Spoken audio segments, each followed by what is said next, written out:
Howe. He is here representing the Northwest Seaport in Seattle, located on Lake Union. Nathaniel is a Northwesterner originally and studied history and museum science in the Midwest before receiving a Fulbright scholarship to Sweden to study in Stockholm at the Vasa Museum. And at the Vasa Museum, he worked on the Vasa, I believe that's the name of the ship itself, that was a huge sailing ship and warship built in Sweden in 1620, was it 1620? And spent 15 minutes afloat and sank in the Stockholm harbor. So it must have been an interesting project to work on. And Nathaniel told me while he was there, he learned Swedish, and in the museum they actually have a sauna, which is a pretty fascinating detail. We don't have one here. Following his studies in Sweden, Nathaniel went on to study at East Carolina University, where he also studied nautical archaeology, which is what he was studying at in Vasa in Sweden, and worked in a totally different setting on Cyprus, working on an ancient Greek kind of transport shipping vessel that contained wine and millstones that went down what was the date? 25 BC. 25 BC, and has been brought up from the ocean floor and is currently in a castle on one side of Cyprus, and did a lot of archaeology studies on that. In the Northwest, when Nathaniel came back here, he has had an interest ongoing in the Wawona, which was a well-known ship here. It was birthed in Seattle, but the conditions of that ship were too desperate, so it wasn't able to be saved. But you did the archaeology work for the dismantling of the ship and preservation of the original timbers and features that were on that ship, some of which are being installed in the new Museum of History and Industry in Seattle. So tonight you're going to be talking about the Lightship No.83, which is a project of the Northwest Seaport right now, and it is something that the Heritage Capital Project Fund, which is headquartered here at the State Capitol Museum, has supported through state funding in the preservation and understanding of the ship. So it's wonderful to have you here this evening. Thank you for making the trek down from Seattle on a beautiful evening, and thank you all for coming, and welcome Nathaniel.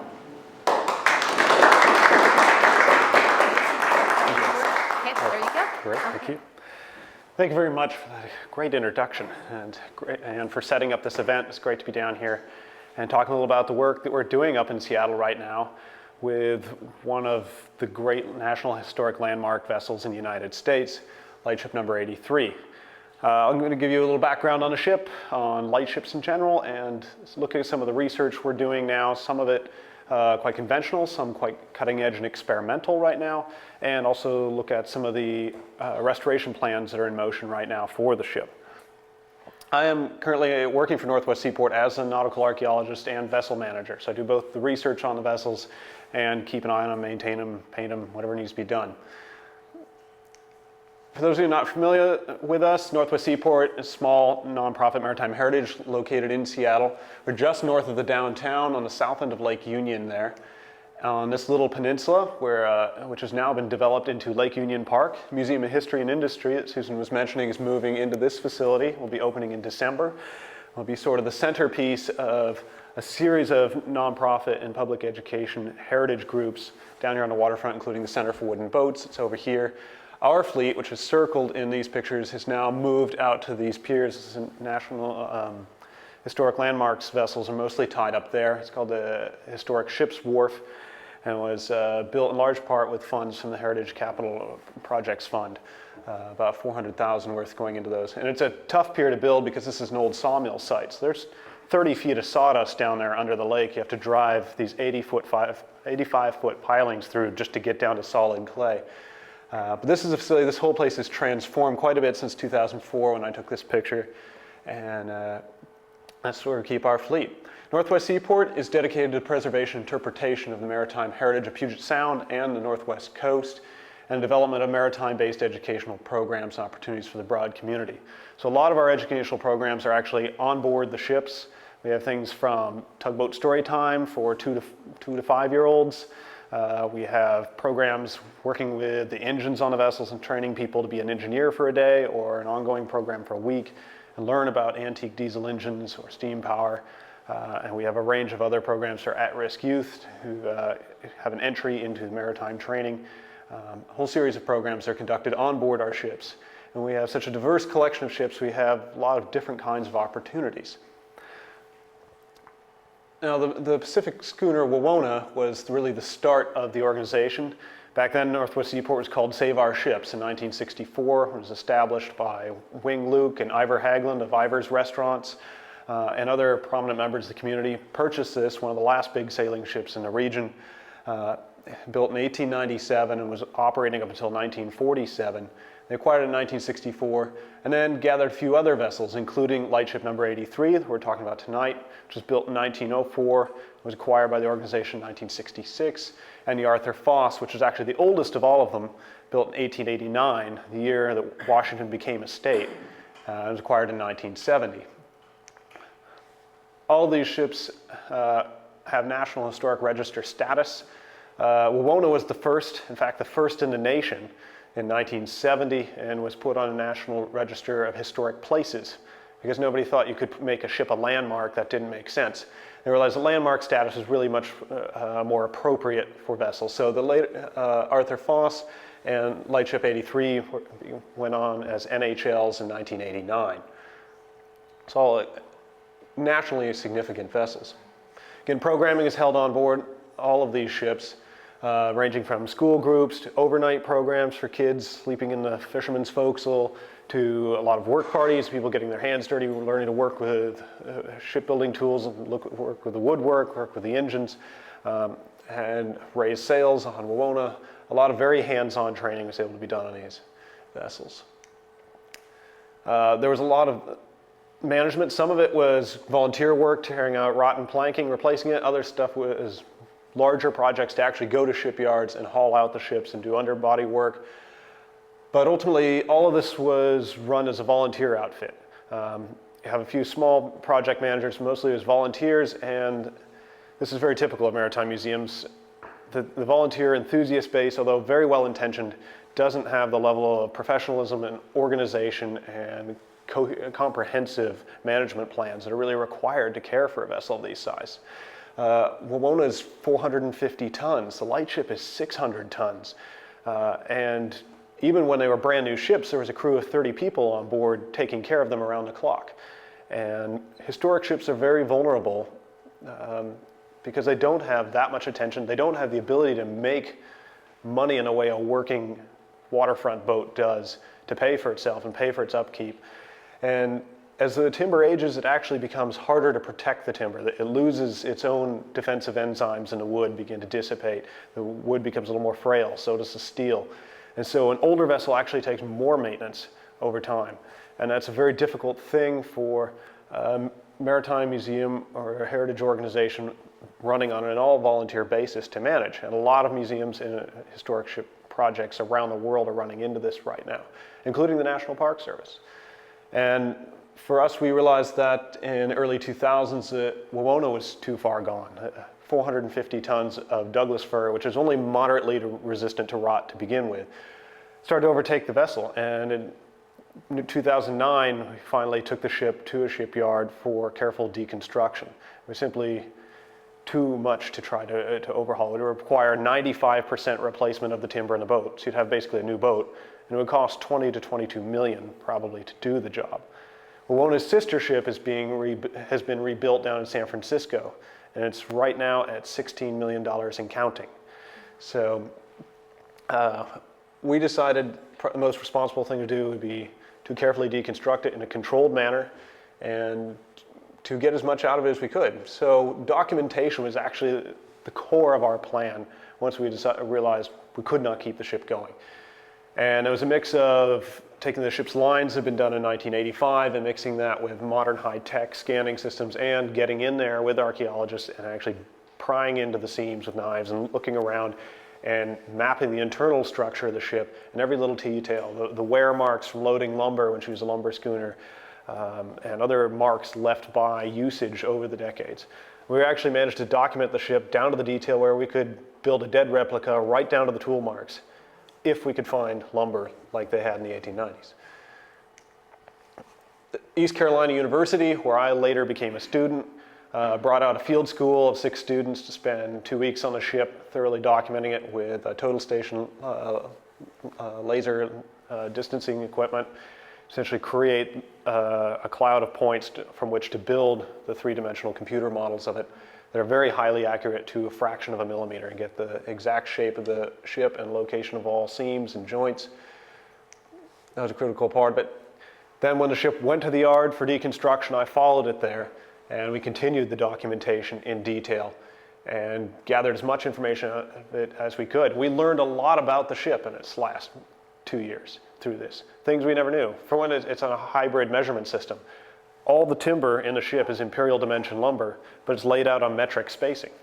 And the builder in California was actually a Dane, and his whole shipyard was Scandinavian. So they went with the European measurement system for their daily work, but had to buy lumber off the American market at imperial dimensions. So we have this neat detail and this whole story that comes out about the shipyard that we'd never detected before in the previous 112 years. And so the ship was still giving us information right to the end, which was a great reward.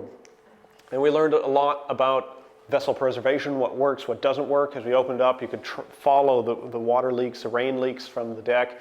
And we learned a lot about how to properly take care of a ship and what worked, what didn't work. And we learned a lot about ourselves as an organization and how far our management had been from where it needs to be to care for these vessels. And really a lot of lessons that we're now able to take forward to the remainder of our fleet. Tugboat Arthur Foss of 1889, which is older than Wawona, Lightship 83, the salmon trawler Twilight, and the fireboat Duwamish, which actually belongs to a partner organization, but we work with them closely. These are some very significant vessels all tied up together here in Lake Union. And we want to apply these lessons to know how to take care of them properly, how to manage them, and how to document them. We're finding that documentation is not just a last-ditch effort you do at the end. It's something to do all the way along. It guides all your restoration work to make sure you're rebuilding things properly, and you're teasing out details about the ship's construction, its history. You're learning a lot more about the vessel all the way along the route, which really boosts your interpretation, your ability to make use of this National Historic Landmark artifact and present it to the public and let it tell its own stories through its own historic fabric.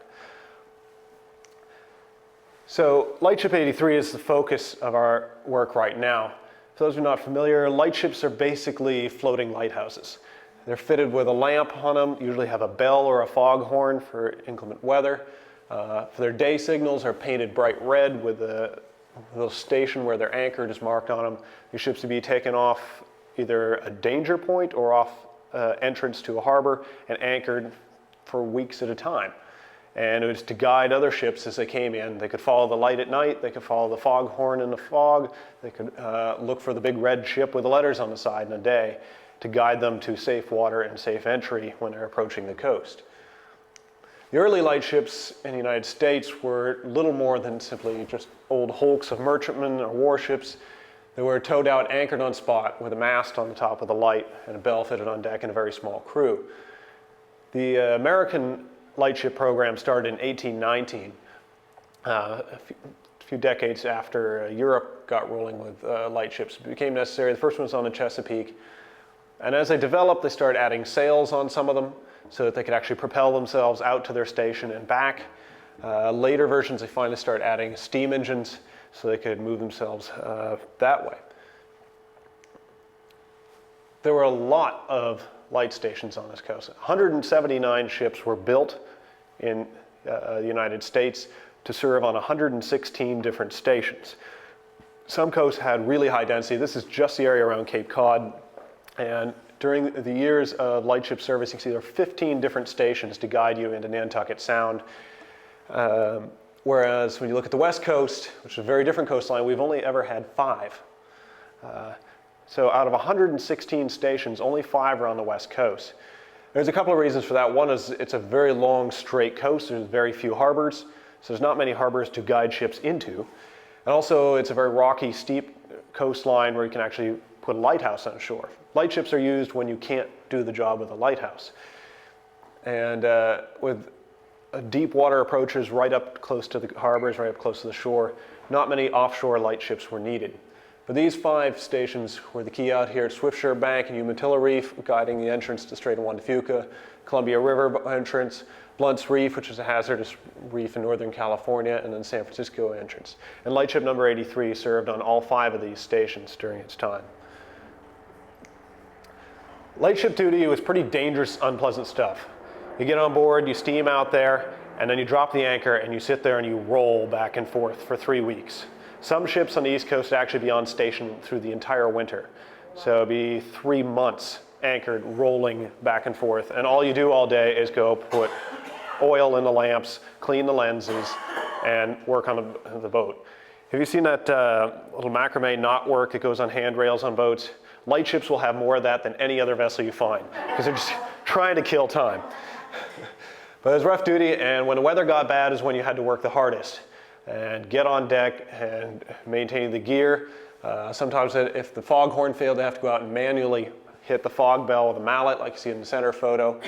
And there's the danger that you have to be out there no matter what the weather is doing. There's a book about lightships called No Safe Harbor in a Storm, because there is no harbor in a storm for them. Their duty is to stay on station. And a lot of lightships would eventually break their mooring cables. This is the Umatilla lightship here on the west coast, ended up on the beach. It was so far up the beach, it was easier to tow it over land and drop it into the lagoon on the inland side.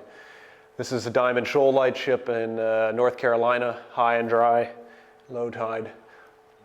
But that was only half the danger. The real danger for lightships is other ships, and there were a lot of collisions. Because a lighthouse is something a ship steers around, but a lightship is something a ship steers straight for. And you can see on the left, if that's all you see is a light out on the horizon, you really can't tell how far away it is. The captain says steer for the lightship, because when you get there, you're supposed to change course and then lead you straight into the harbor. But if you can't tell how far away it is, they get hit. And it was a pretty regular occurrence. Lightship number 83 was hit by another vessel in 1910 on Blunt's Reef and had to go back into San Francisco for repairs. The most famous incident was the Nantucket lightship was run down by the RMS Olympic, which is Titanic's younger sister, smaller sister, loss of all hands. I saw on the previous one, Cross Rip lightship went down 1918, lost all hands there too. And so the danger of ships hitting them was so pronounced that actually lightship crews are among the most efficient in lifeboat drills. So they could be all on deck, out of their bunks, and in the boats and going over the side in less than 2 minutes, because you might not have much more warning than that. The end of the lightships came in the 1960s and early 70s when automated offshore stations, either elevated lighthouse platforms like here at the Ambrose Light off the entrance to New York, or automated buoys at sea with solar panels that maintain themselves, negated the need for lightships, and one by one they left station and headed in. Today there are 17 lightships left in the United States. That's it. Out of 179, there are only 17 left. Some have been made into major museum attractions, like Chesapeake and Huron, Ambrose in downtown New York. Overfalls Lightship has just been named a National Historic Landmark last year. So these are the fortunates. And Columbia River one's just down in Astoria. There are a lot of unfortunates around too. This is Umatilla Lightship, the last one that was on that station, is rusting away down in Oregon. And in 2006, the fabled New Bedford Lightship was cut up for scrap. So the numbers are dwindling. And almost all of these are much more modern versions than number 83 that we have in Seattle. Number 83 is the last one to still have its steam engine. A lot of the others that survived from that era were actually converted to diesel during their working career. So we have a true one of a kind even among the scattered 17 left in the country. So that's what a lot of focus is on why it's so important to restore this vessel and to study it at the same time and conduct research and look into what these walls have to tell us, what's in that steel and woodwork, what kind of stories are recorded there. Lightship number 83 was built in Camden, New Jersey in 1904. Its original configuration was quite different, set up for oil lanterns instead of the electric lights it has now.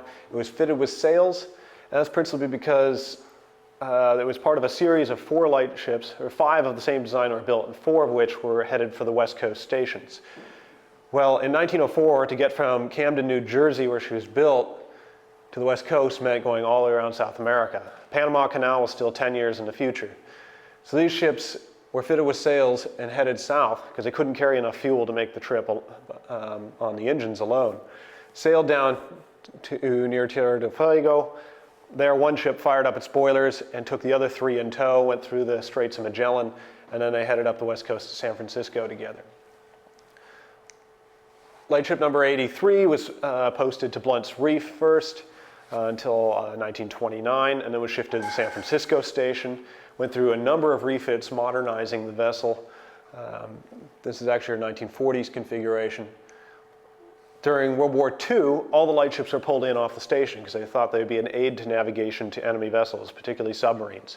There was a major U-boat attack going on the East Coast that sank over 400 Allied merchantmen, and the West Coast was expected to be the next target from the Japanese Navy. So the lightships were pulled in and inducted into other duty. Since they were Coast Guard vessels, the U.S. Lighthouse Service had originally run them until 1939. Then all lightships and all lighthouse services were handed over to the Coast Guard in 39. And then in 41, when the war started, the Coast Guard automatically becomes part of the Navy.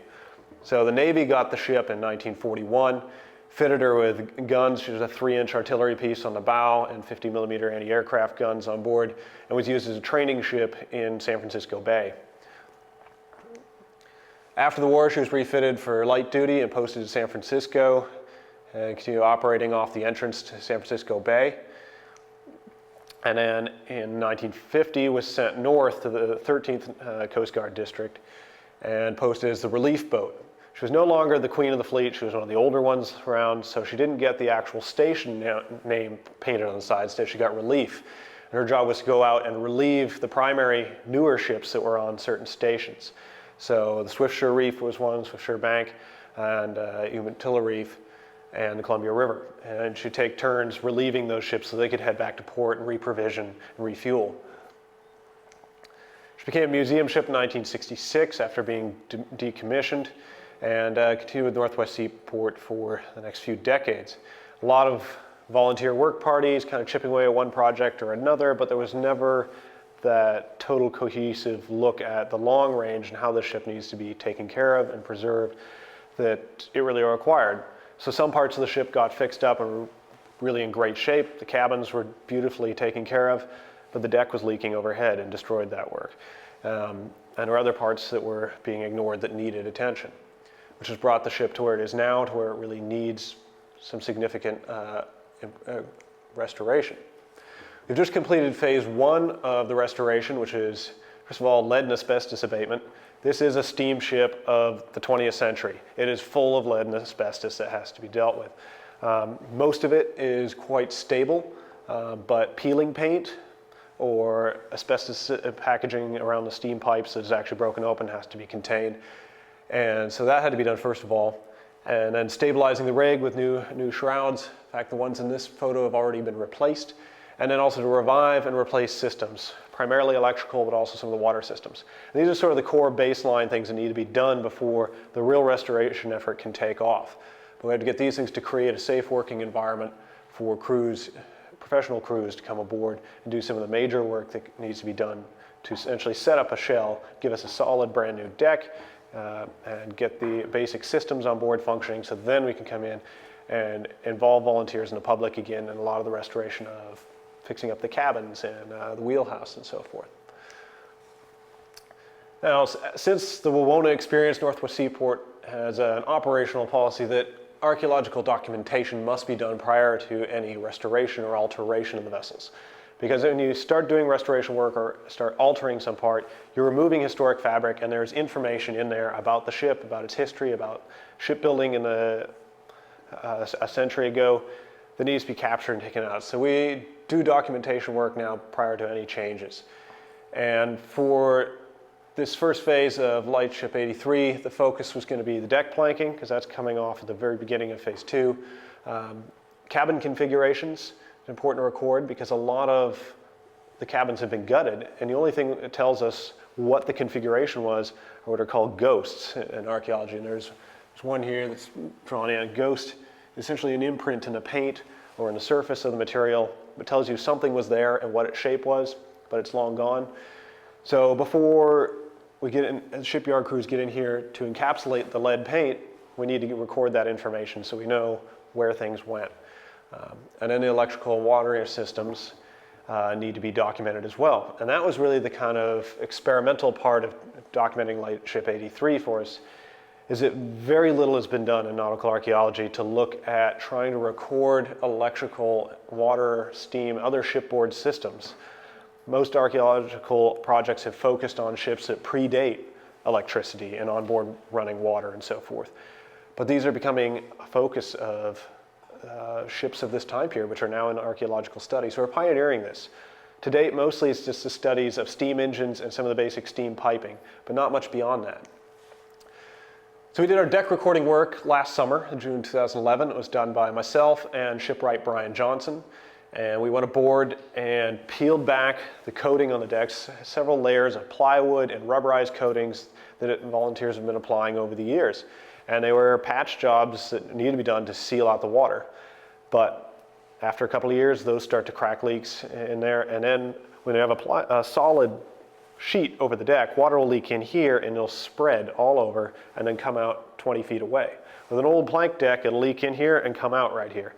And so this covering had actually contributed a lot to the damage to the deck. And a lot of museum ships have done this all over the world. They think, we can't caulk an old traditional deck, we're going to put a new coating down of modern roofing, rubberized material, and that's going to protect it, but actually ends up doing more damage. But we wanted to get under there to really study the planking and the way the deck was laid and how the planks were nibbed into the margin boards and find out what type of ship's deck was this so we can rebuild it right. So we peeled back in key places, and it was crucial having a trained shipwright there with 40 years of experience of wooden boats. He said, we need to rip it up there, there, and there, and we will know how the rest of the equation works out and how this whole deck is put together. So we were able to do a lower impact study in revealing the parts of the deck and sorting out other details. As an archaeologist, I look at this long series of changing angles, and I'm going to get a protractor and go in there and measure each one of them. Shipwright looks at it and says, no. They're following a classic shipwright's method for laying a deck, where you lay the plank across this timber here, you pick that point and that point where they intersect, you measure halfway across, and then you connect the dots and cut. And that ends up prescribing an angle, instead of I was going to go in there and describe all the angles. So again, I can't emphasize the importance of matching fields together and putting an archaeologist, museum specialist with a shipwright, streamlined the process, got us much better information, a better understanding of this one little detail of how the deck is put together. And we are now leagues ahead for launching into the project of actually replacing the entire Douglas fir deck. The year before, I had a crew from East Carolina University. Graduate students came out and mapped the interiors of all the cabins. And some were quite straightforward because the cabin interiors were still in there, sinks and bunks and lights. But others were pretty thoroughly gutted.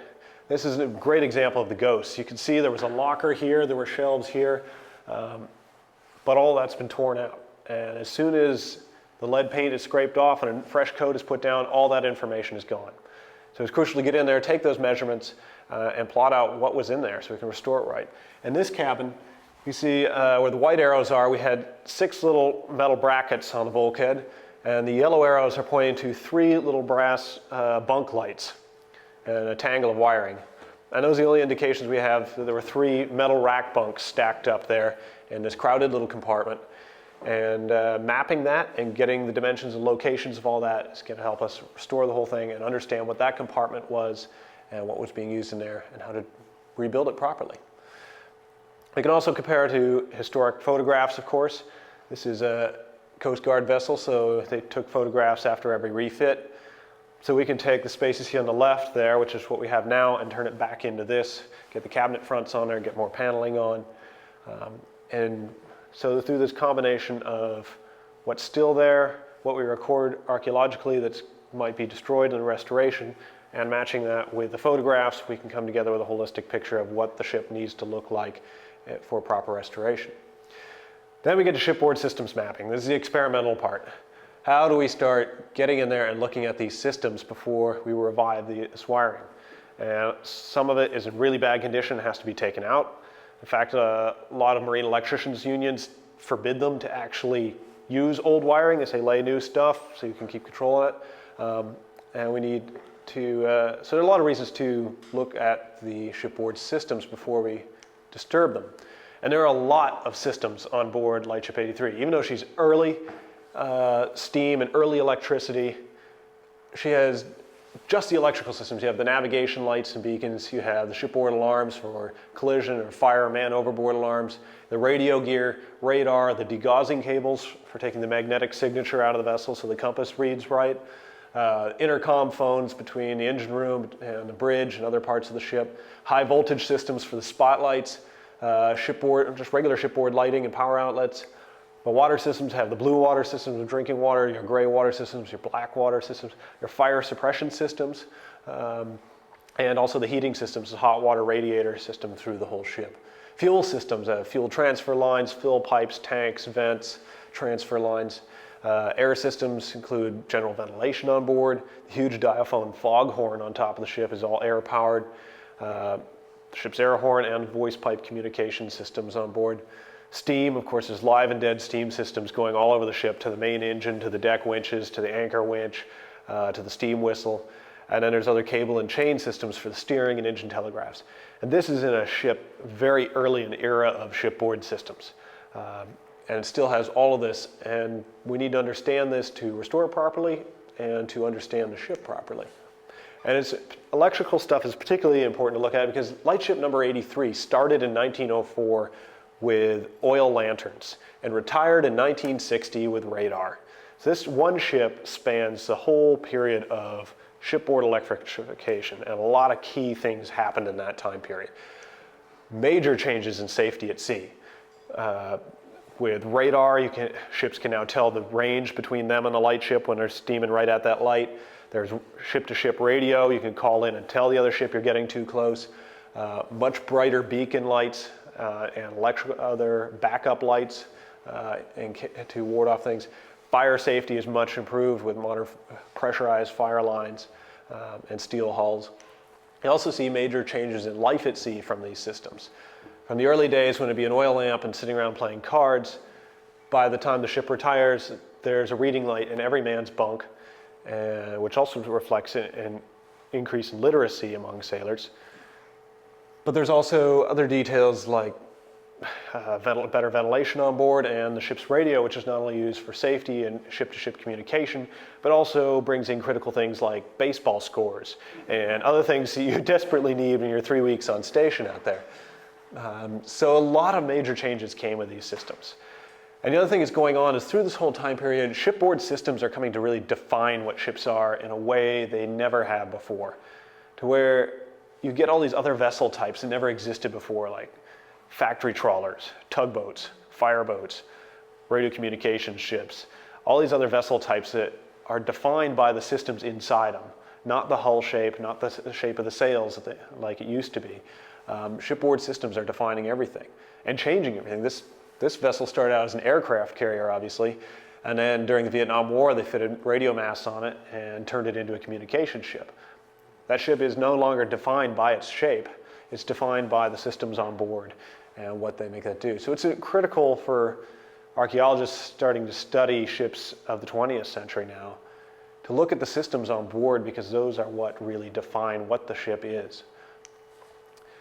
The trouble is where to begin on such a project. We have miles of armored cable in there, piping, wiring, running through the whole ship.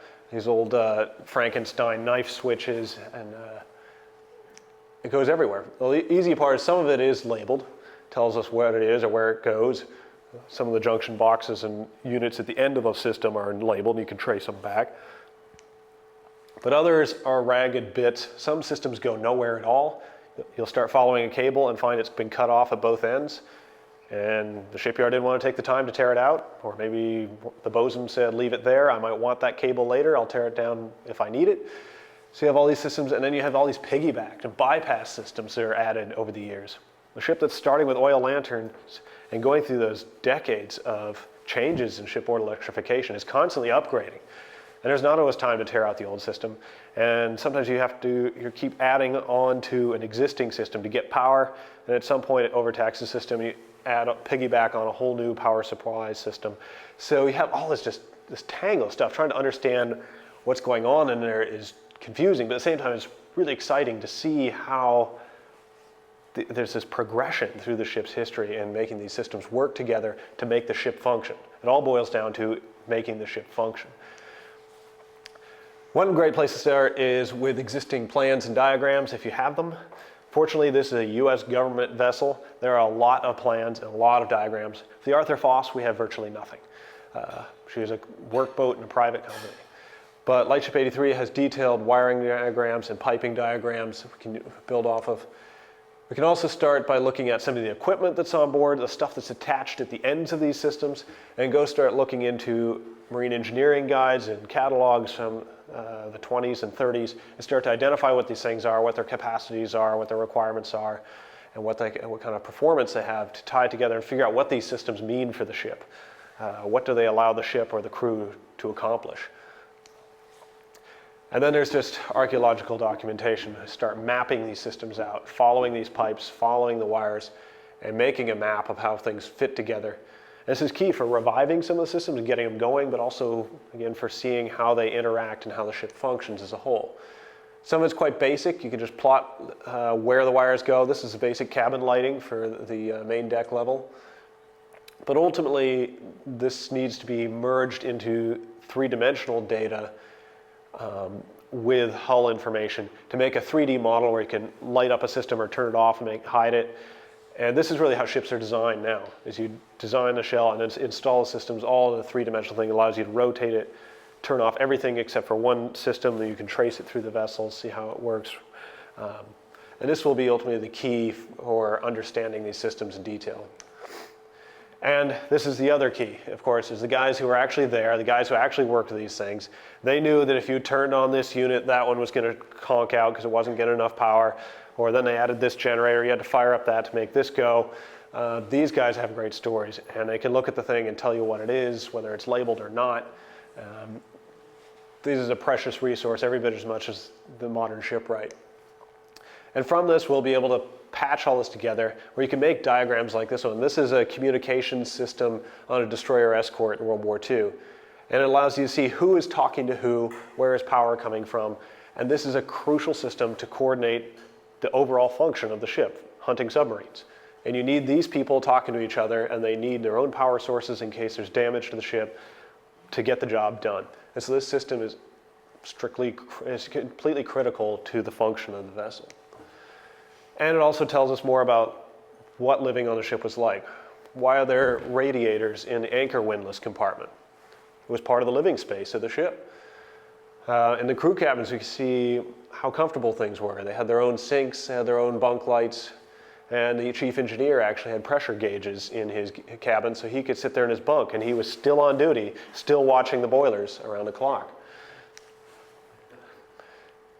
We begin to explore whether there's some limitations to this methodology of looking at shipboard systems, and start looking at Lightship 83 might be a really unique case, because this is early in the era of systems. It's a large, spacious ship.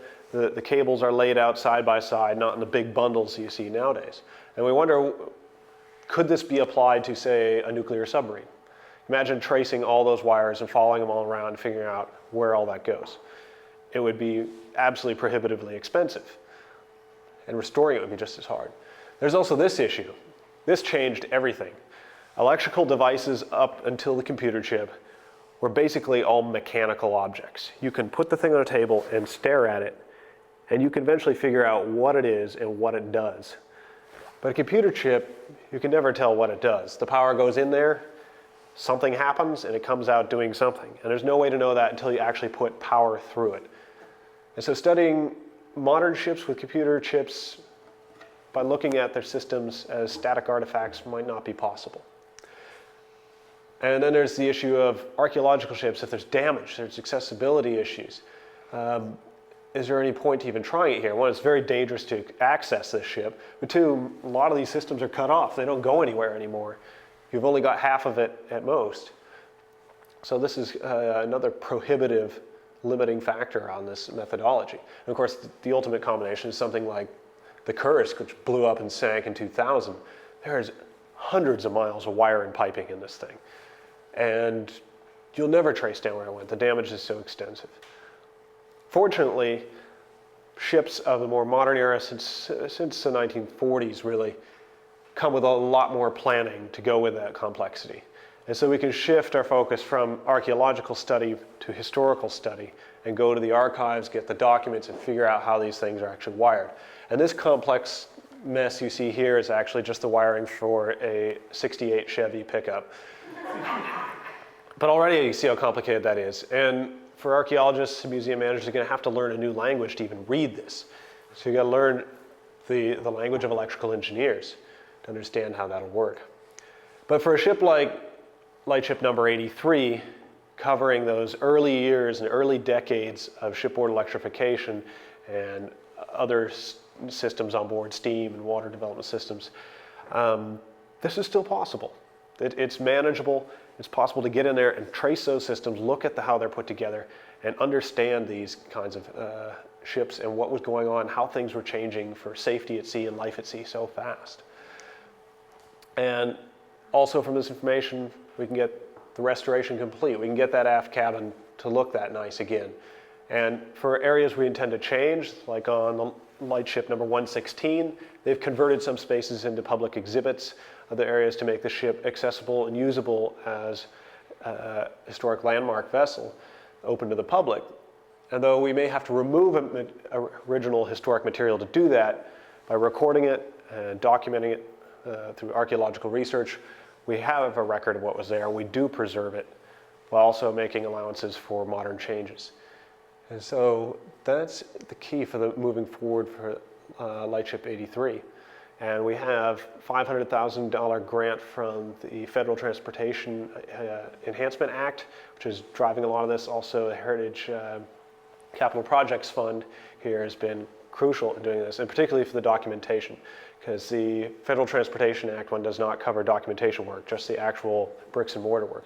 So the HCPF fund has been critical for us to capture this information as we launch into this restoration work.